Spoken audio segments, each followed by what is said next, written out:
Assalamualaikum semuanya, novel dunia Ana. Selamat datang di Matduleh, semoga mimpi indah. Selamat mendengarkan episode 2 Terminal. Saat membuka mata, dia telah berganti nama Nova. Segalanya terasa baru dan berbeda. Dia bangkit di atas tempat tidur, dan seketika seberkas cahaya redup menyala di meja nakas. Saat tangannya terjulur ke arah alat di atas meja itu, cahayanya menerang. Dan ketika dia kembali berbaring sambil memegang terminalnya, alat itu otomatis teraktifkan. Di layarnya tercantum Sabtu, tanggal 12 Desember tahun 2082. Dia memandang sekeliling kamar tidurnya. Dindingnya berwarna merah darah. Tampak olehnya tetesan air hujan menerpa jendela sempit yang memanjang dari lantai kayu hingga kusen biru di bawah langit-langit loteng yang miring. Alat itu berbunyi, pling, dan muncul gambar seekor monyet kecil bermata bulat di layarnya. Dan satu lagi jenis primata dinyatakan punah. Di alam bebas sudah lama monyet ini punah, karena seluruh habitat monyet berkepala kapas, Saguinus oedipus dari Amerika Selatan itu telah hangus dan layu. Dan sekarang satu-satunya yang tersisa di penangkaran pun telah direnggut maut. Sungguh menyedihkan, begitu memilukan. Bunyi pling terdengar lagi. Seekor iguana, juga dari Amerika Selatan, dinyatakan punah. Pipi Nova terasa panas, tapi dia seolah tak berdaya ketika terminal genggam itu kembali berbunyi dan muncul animasi seekor antilop Afrika. Sejak saat itu, antilop pun dinyatakan punah oleh Persatuan Konservasi Dunia, termasuk juga yang ada di penangkaran. Sekawanan antilop, rusa kutub, dan jerapah yang besar-besar di suatu tempat yang dahulunya dikenal sebagai padang rumput Afrika adalah sebuah pemandangan yang tidak pernah ada lagi sepanjang hayat manusia masa kini. Seiring dengan punahnya hewan pemakan rumput, punah pula hewan-hewan pemakan daging. Di berbagai kebun binatang beberapa spesies karnivora dan herbivora sempat bertahan hidup, tapi mereka pun akhirnya punah dalam penangkaran. Nova sudah sejak lama mengunduh aplikasi LOSTSPECIES yang dari waktu ke waktu menampilkan kabar terbaru tentang punahnya spesies flora dan fauna. Dia bisa saja menghapus aplikasi itu dan menutup diri dari segala yang terjadi di dunia sekitarnya. Tetapi sebagai manusia dia merasa berkewajiban untuk mengikuti perkembangan proses degradasi habitat di bumi. Dia gusar, dia berang, kemarahan yang sia-sia karena dia, toh, tak bisa berbuat apa-apa. Satu penyebab terpenting punahnya begitu banyak tumbuhan dan hewan ialah pemanasan global yang menjadi-jadi sejak beberapa dekade.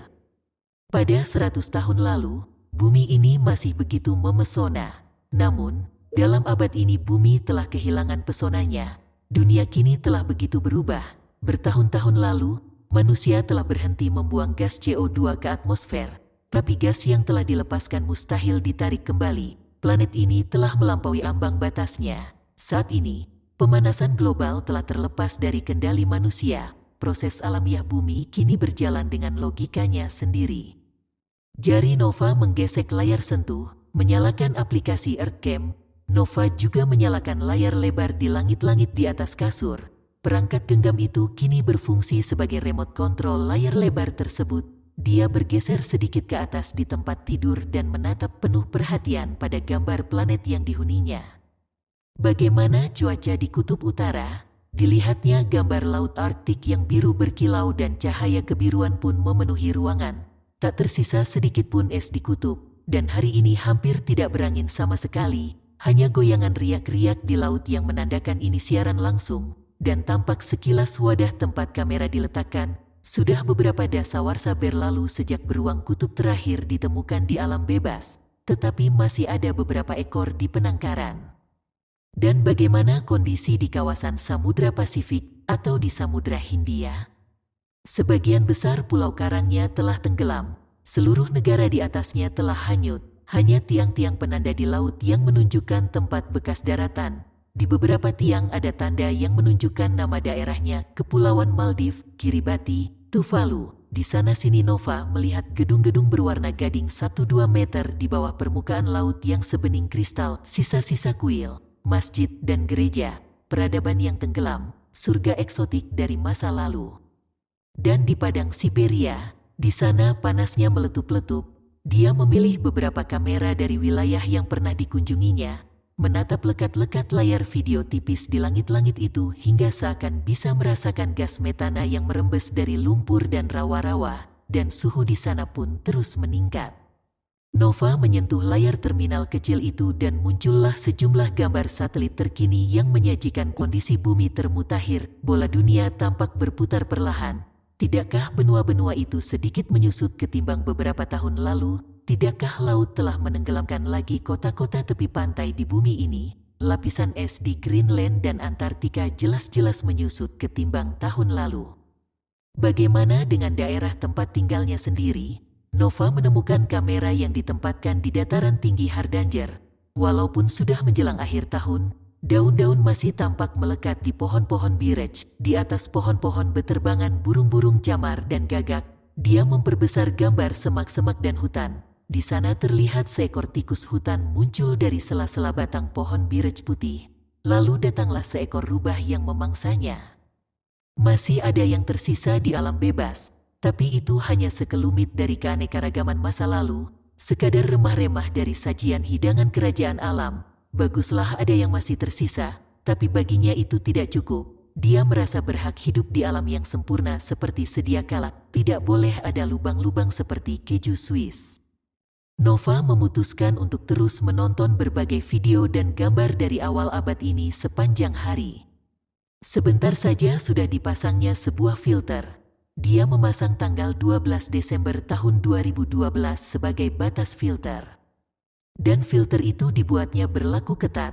Dia hanya bisa mengunduh laman-laman yang dipublikasikan di internet sebelum tanggal tersebut. Sepanjang hari dia mencermati berbagai foto dan video tentang alam bebas di bumi sebelum 12.12.2012. Sungguh cantik bumi pada masa itu, dan memandangi kecantikan itu membuatnya gembira. Dia lalu mematikan aplikasi yang terus memberi kabar terbaru dari Persatuan Konservasi Dunia. Dia bisa membukanya lagi esok hari, jadi besok aplikasi itu boleh berbunyi sedikit lebih sering karena Nova merasa harus tahu punahnya setiap makhluk sekecil apapun seperti moluska atau bunga Viola alpina. Nova menyetel batas tanggal 12 jam 12 menit 12 detik bukannya tanpa sebab. Dia tahu pada saat-saat itulah berbagai ekosistem mulai benar-benar rusak. Selain itu, tanggal yang dia pilih itu adalah ulang tahun ke-16 nenek buyutnya. Nova terus melihat-lihat simpanan arsip, dan dia memulai dari jenis manusia kera, Hominoidea. Dia langsung geli saat menyetel video pertama tentang simpanse kerdil atau bonobo. Mereka lucu sekali, membuatnya terpingkal. Mereka kan sebenarnya binatang, tapi ulah mereka begitu mirip manusia. Setiap individu merupakan pribadi yang unik, berbeda dari yang lain, seperti kita manusia. Di semak-semak sana ada beberapa anak-anak bonobo, dan mereka bermain-main persis seperti anak-anak manusia. Coba bayangkan tidak lebih dari beberapa tahun yang lalu makhluk-makhluk lucu ini masih hidup di bumi kita. Di layar lebar di langit-langit itu, dia melihat beberapa potongan film tentang gorila juga. Hewan-hewan yang sedang ditontonnya itulah yang menjembatani manusia dengan dunia hewan.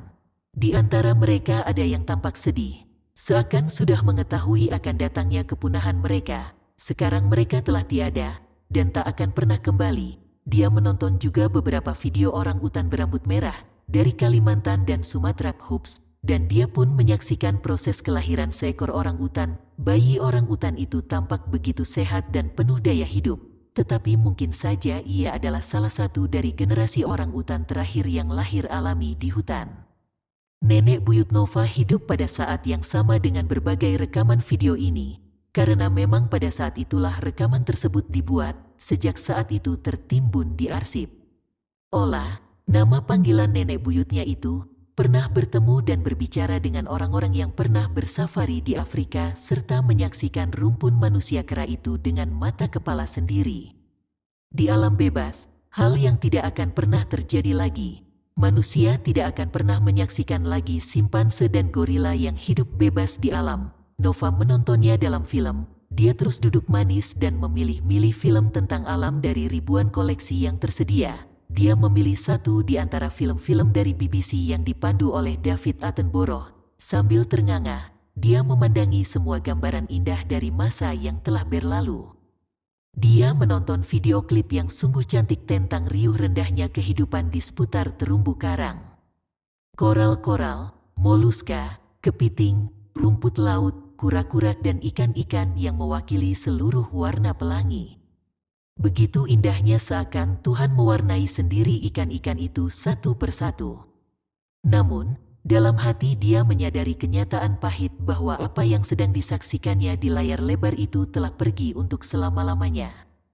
Terumbu karang sudah tidak ada lagi dan ikan-ikan koral yang cantik itu juga sudah tidak ada lagi. Tingginya keasaman air laut telah memusnahkan mereka, karena laut telah dipaksa untuk menelan berjuta-juta ton CO2 selama lebih dari 100 tahun.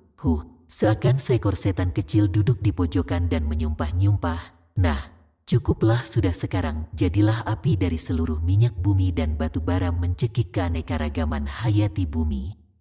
Jangan lupa matuleh di subscribe. Thank you. Nova menatap ke layar lagi dan tampaklah sebuah tempat yang dahulunya adalah kawasan hutan tropis Amazon, kini telah menyusut jadi padang rumput terbesar di dunia. Dia menonton video tua tentang kupu-kupu. Ada jenis kupu-kupu yang coraknya begitu mengagumkan sampai membuatnya merinding. Nova dalam hati sadar bahwa kini sebagian besar jenis kupu-kupu itu hanya ditemukan dalam jutaan megabytes rekaman data digital. Belum pernah terjadi dalam sejarah. Teknologi layar dan televisi sedemikian canggihnya dalam menampilkan gambar-gambar alami seperti sekarang. Namun, sayangnya pula belum pernah terjadi dalam sejarah. Keanekaragaman hayati sedemikian merosotnya seperti saat ini. Di layar lebar di langit-langit, Nova membaca berbagai tulisan koran dan laman internet pada awal abad.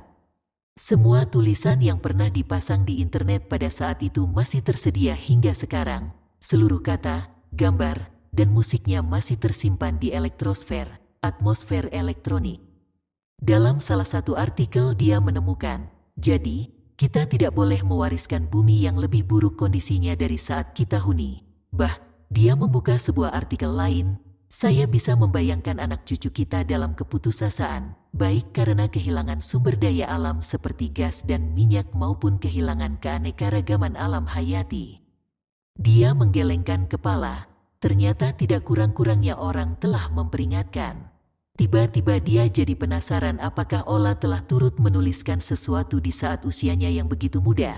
Seandainya Nova menemukan sesuatu dari nenek buyutnya itu, dengan filter yang sudah dipasangnya tadi, pastilah itu sesuatu yang ditaruh sang buyut sebelum dia berumur 16 tahun. Lantas Nova mencari dengan kata kunci Ananirut, menggunakan beberapa mesin pencari dan akhirnya hasilnya muncul di layar, sepucuk surat yang ditujukan kepadanya. Buat Nova. Nova sayang, begitu bunyinya. Dia mendesis terkejut, tapi melanjutkan membaca. Aku tidak tahu bagaimana rupa dunia saat kau membaca surat ini. Tapi, kau tahu. Kok bisa surat di layar itu bertanggal 11 Desember tahun 2012, yaitu sehari sebelum Ola berulang tahun ke-16, dan hanya sehari sebelum tanggal batas pencarian. Namun, kok bisa-bisanya Ola menulis surat yang ditujukan kepadanya, yang baru akan lahir lebih dari 50 tahun kemudian? Dia mengecek filter pencarian, masih seperti sedia kala, terminal itu tidak menerima sinyal selepas tanggal 12 jam 12 menit 12 detik. Bagaimana Ola bisa tahu kalau dia akan punya seorang cicit yang bernama Nova lebih dari 50 tahun kemudian? Apakah saat itu dia bisa melihat masa depan? Mungkinkah saat ini dia masih dapat melihat masa depan? Nova beranjak dari tempat tidur. Dimatikannya layar lebar di langit-langit, tetapi terminal kecil itu tetap digenggamnya. Dia memainkan sebuah file audio yang juga berasal dari awal abad ini. Suara laki-laki terdengar. Sejak akhir 1700-an, cadangan bahan bakar fosil telah menggoda kita bagaikan jin dalam lampu Aladin. Bebaskan kami dari lampu ini, begitu bisik sang karbon, dan kita menyerah pada godaan itu. Nah, sekarang kita malah berupaya memaksa jin tersebut masuk kembali ke dalam lampu wasiat. Rintik hujan terus menerpa jendela. Nova duduk di bawah atap loteng dan mencoba melihat keluar. Di sela-sela rintik hujan, dia memandang ke jalan di bawah sana tempat dahulu pernah berdiri sebuah pom bensin. Sebentuk reruntuhan beton dan besi baja berkarat masih tersisa di sana. Hampir tidak ada lagi mobil yang melintasi lembah ini. Yang ada hanyalah karavan-karavan orang Arab dengan unta-unta berpunuk tunggal atau ganda yang melintasi kawasan itu. Afrika Utara dan Timur Tengah tak lagi dapat dihuni, dan ribuan pengungsi iklim dari wilayah tersebut berpindah ke utara dan mendiami kawasan Nordvestlandet di Norwegia. Nova berjongkok sambil menempelkan wajahnya ke kaca jendela, supaya bisa melihat lebih jelas. Di bawah sana dalam terpaan hujan berdiri sekelompok orang dengan 3 unta berpunuk tunggal yang penuh barang bawaan, asap mengepul dari api unggun. Cahaya biru, Ana setengah terjaga oleh bunyi sirene sebuah mobil darurat. Dengan mata masih setengah terpejam, dia melihat cahaya biru dari arah jalan menembus kamarnya. Namun, dia tidak mau sepenuhnya terbangun sekarang. Dia tidak boleh terbangun sekarang. Dia sedang bermimpi tentang sesuatu yang penting. Jadi dia harus kembali ke dalam mimpinya dan membereskan sesuatu di sana. Ini bukan pertama kalinya Ana terbangun oleh bunyi mobil darurat. Beberapa minggu lalu, Jonas datang menginap dan tidur di tempat yang mereka sebut kamar bantal. Sebutan kamar bantal karena sofa di situ dipenuhi setumpuk bantal hasil jahitan Tante Sunifa. Semua bantal di situ berhiaskan jahitan bordir yang menggambarkan dongeng-dongeng terkenal. Waktu Ana masih kecil, berulang-ulang dia berhayal masuk ke dalam cerita-cerita di tiap bantal itu, atau menjadi setiap tokoh dongeng di salah satu bantal itu. Dan waktu dia masih lebih kecil lagi, mama atau papa mendongenginya cerita-cerita dari bantal itu. Hampir tiap malam mereka berdongeng bantal. Bertahun-tahun lamanya Ana tidak dapat memisahkan dua kata yang terasa begitu dekat, dongeng dan bantal. Saat Jonas terakhir menginap di situ, mereka terbangun di tengah malam oleh raungan sirene dari sejumlah mobil darurat, dan mobil-mobil itu tidak hanya lewat, mereka berhenti di tengah jalan. Ana dan Jonas tidak perlu saling membangunkan, mereka malah hampir bertubrukan di lorong sebelum sama-sama turun tangga dan melongok keluar. Papa dan mama tergopoh-gopoh menyusul beberapa detik kemudian. Mobil-mobil darurat lainnya terus berdatangan dari kedua sisi lembah, ada mobil polisi, ambulans dan pemadam kebakaran. Di antara pendar-pendar cahaya biru itu tampak sebuah bayangan mobil tangki yang terbalik karena jalan licin, dan di ujung jalan di bawah sana lalu lintas telah distop oleh polisi yang mulai menyegel tempat kejadian perkara. Beberapa saat kemudian mereka mendengar bahwa untung sekali tidak terjadi ledakan dan kebakaran, karena mobil tangki yang terbalik itu mengangkut ribuan liter bensin, dan para petugas pemadam kebakaran telah mulai menyemprotkan busa. Seorang petugas kepolisian berteriak kepada orang-orang yang berkerumun dengan nada agak marah. "Pergi kalian, kembali masuk rumah." Ana dan Jonas berbalik dan melangkah pergi. Sejenak mereka berdiri di kebun dan mengamati kejadian. Lalu mereka masuk ke rumah dan sepanjang malam duduk-duduk di dapur sambil mendengarkan siaran berita radio. Sementara mama menyeduh minuman coklat dan papa duduk di dekat perapian mengisap pipa rokoknya. Malam ini Ana tidak membiarkan dirinya terbangun oleh sirene mobil darurat yang cuma satu itu. Dia sedang mengemban misi di dunia lain. Dia sedang bertugas. Sekarang dia sudah tertidur lagi dan kembali ke alam mimpinya. Yuhu, thank you, assalamualaikum.